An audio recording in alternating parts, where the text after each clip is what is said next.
Bonjour tout le monde et bienvenue dans Configurer le contrôle applicatif. Alors, c'est une partie qui est très intéressante, bon, qui s'ajoute sur tout ce qui est web filtering, mais ça, c'est un autre volet. On va partir plus profondément sur les sites web ainsi que sur les applications qui sont utilisées.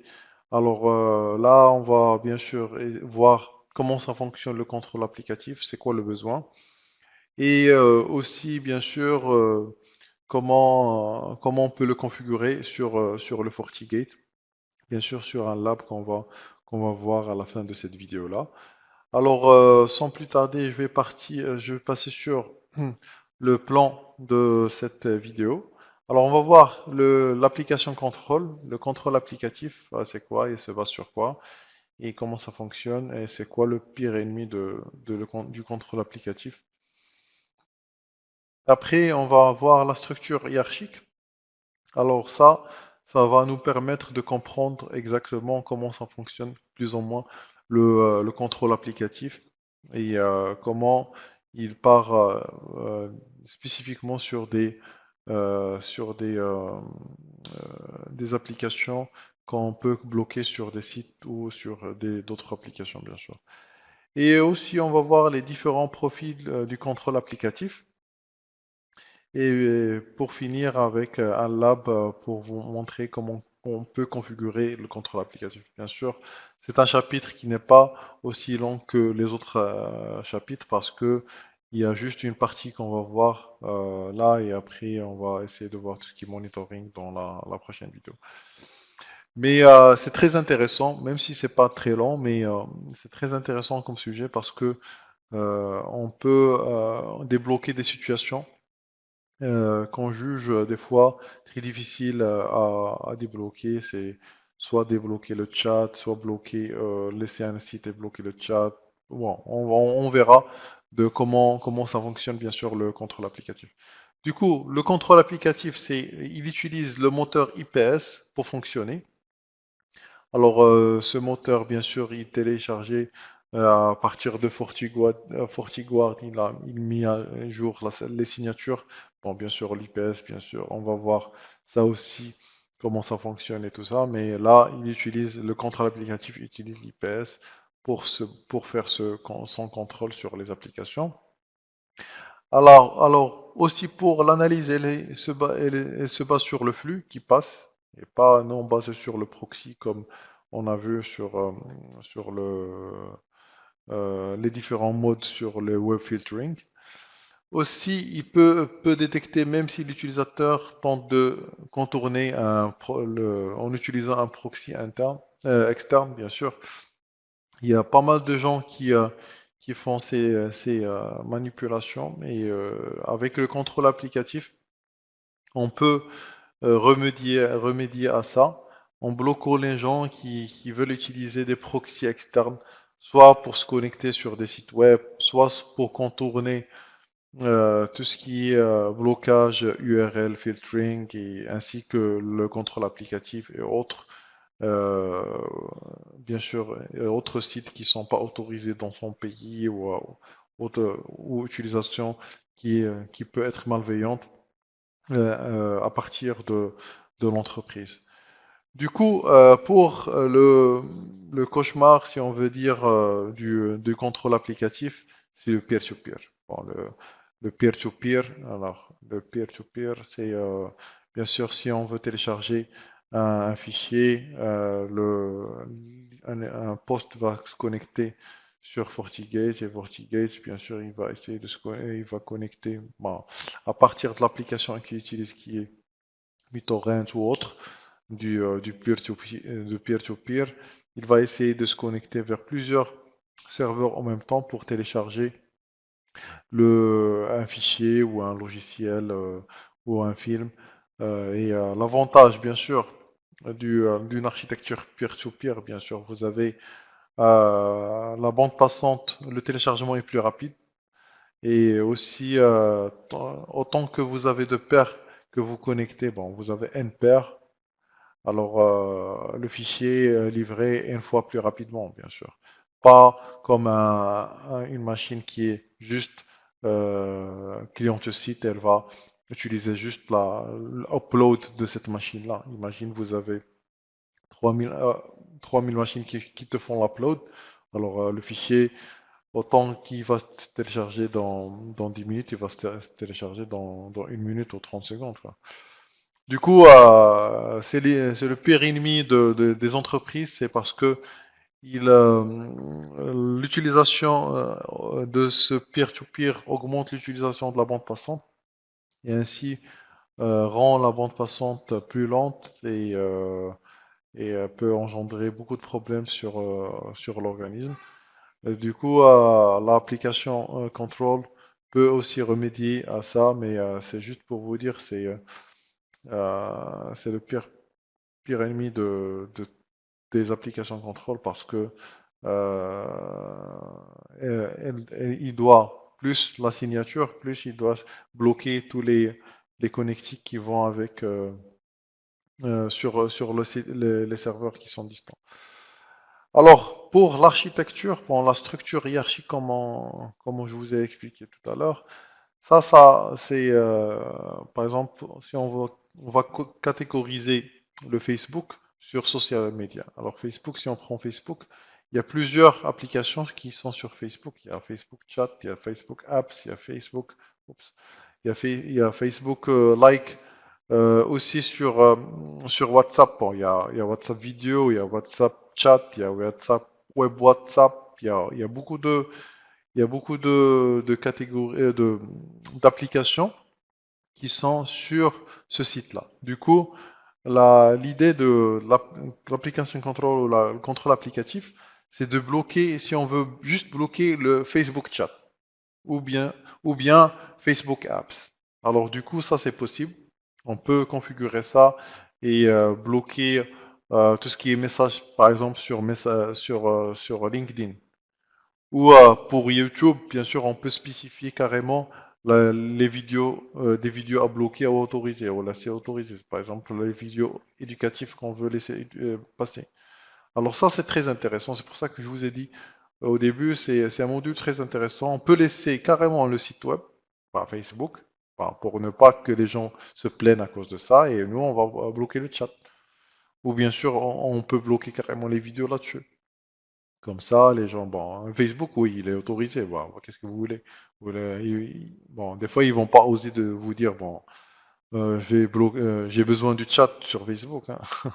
Alors, du coup, c'est un astuce pour contourner, bon, en même temps, bloquer, laisser les gens bon, utiliser Facebook, mais en même temps, ne pas perdre beaucoup de temps sur Facebook parce que qu'est-ce qui nous rend passer plus de temps sur Facebook, c'est plus le chat et aussi les vidéos. Pour voir trois vidéos, quatre vidéos de 4 3 minutes, bon, vous faites le calcul et avec aussi le chat, ça prend beaucoup de temps.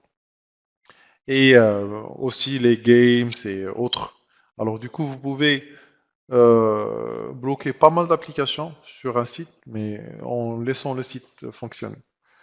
Voilà, alors ça c'est par rapport à la structure hiérarchique. Pour tout ce qui est profit du contrôle applicatif, alors il permet de filtrer le trafic en fonction des catégories, bien sûr.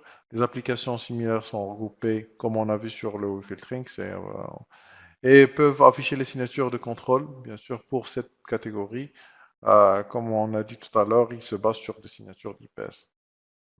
Alors, peut configurer, bien sûr, les actions bloquées, autorisées sur une catégorie définie.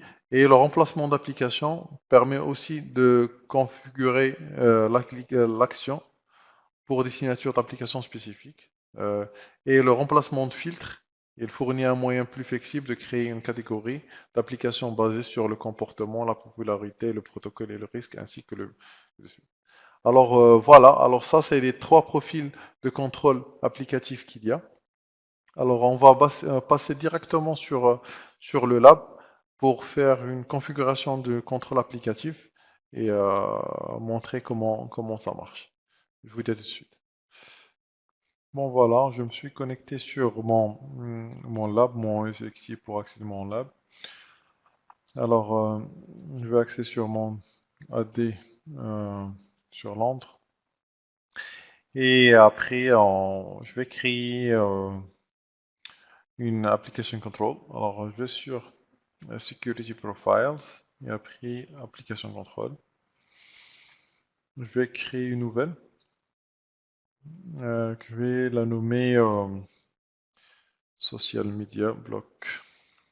Social Media Block. Voilà. Alors là, vous pouvez voir les catégories, comme on a vu sur le schéma hiérarchique. Et moi, je vais sélectionner euh, bloc. Et ici, vous pouvez aussi voir les signatures. Alors, vue signature. Et quand je veux, alors par exemple, on va partir sur Facebook. Et vous pouvez voir toutes les applications qu'il y a sur Facebook que vous pouvez bloquer.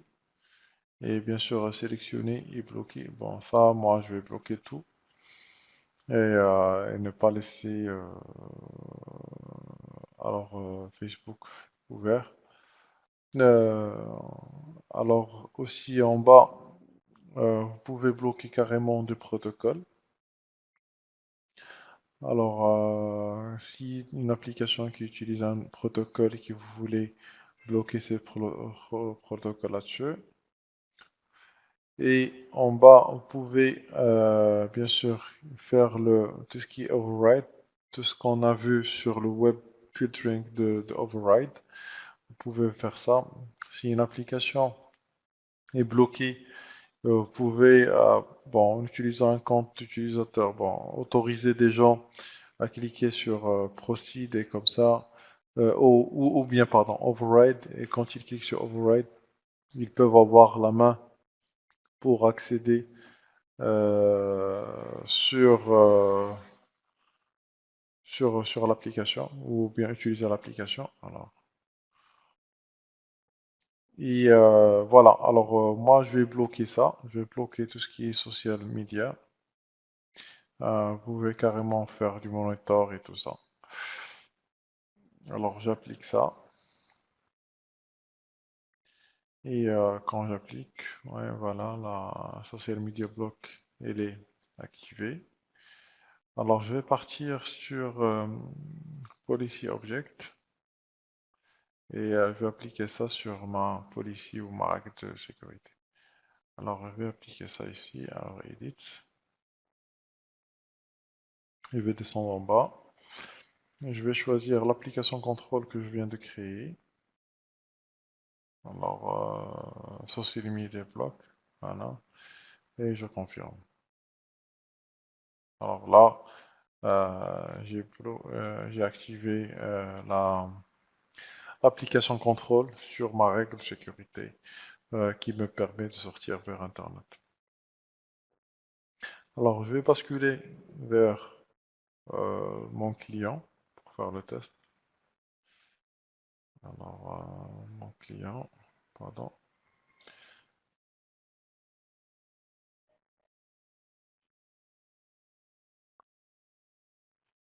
Alors, plus tard. Et je vais tester LinkedIn par exemple.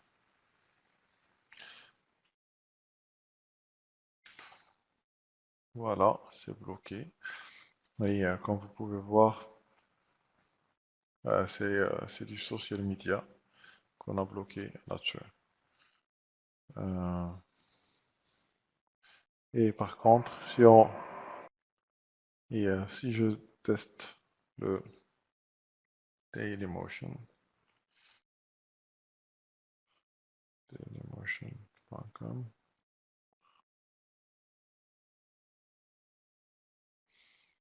oups, c'est pas ça, pardon,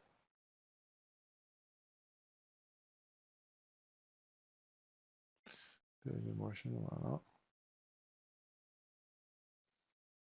Alors, je peux accéder au Dailymotion sans problème, parce que ça rentre pas dans la catégorie qui est bloquée.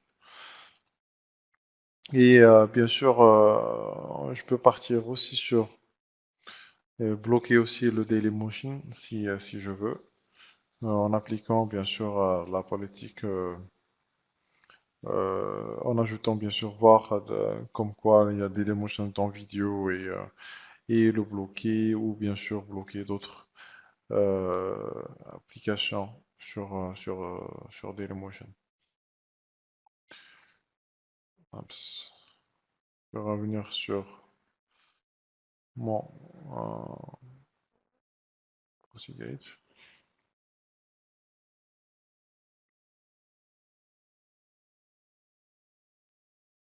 Alors maintenant, je vais essayer d'autoriser que le site, et pas d'autres applications sur LinkedIn. Je vais revenir sur application, contrôle, pardon, et je vais partir sur le social media block que j'ai activé. Et je vais application and filter override. Je vais cliquer et je vais allow et je vais ajouter une application. Je vais mettre LinkedIn. Voilà, alors moi maintenant je vais ajouter que LinkedIn, le site web, et pas le login, le mail et tout ça. Bon, ici il y a un descriptif. Detect and logs information. Voilà. Alors ça c'est par rapport au login, je vais pas l'autoriser. Et je vais juste autoriser LinkedIn que le site. Bon, si vous et même les posts, j'ai pas accès. C'est juste LinkedIn le site. Alors apply. Voilà, et je vais revenir vers mon client.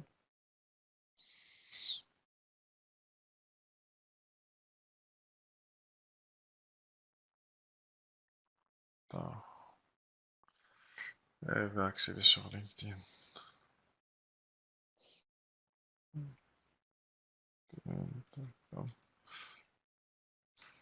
Voilà, maintenant ça accède, mais je vais pas pouvoir me loguer parce que j'ai pas l'autorisation.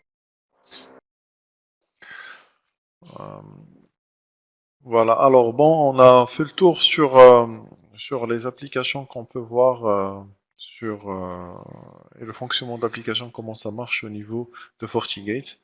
On a pu voir bien sûr qu'on peut même autoriser d'autres applications sur tout ce qui est bon social media. Si on veut partir si on veut autoriser carrément ajouter Facebook par exemple, si vous voyez Facebook, il y en a plein. Vous pouvez autoriser pas mal de trucs sur Facebook. Vous pouvez voir autoriser que Facebook y accéder et autres non. Bon, vous autorisez pas les autres applications. On peut faire ça aussi. Alors, bloquer le chat, bon, vous pouvez voir, il y a énormément de choses sur Facebook qu'on peut, qu'on peut avoir aussi. Alors, merci d'avoir suivi ces vidéos et je vous dis à la vidéo prochaine. Merci.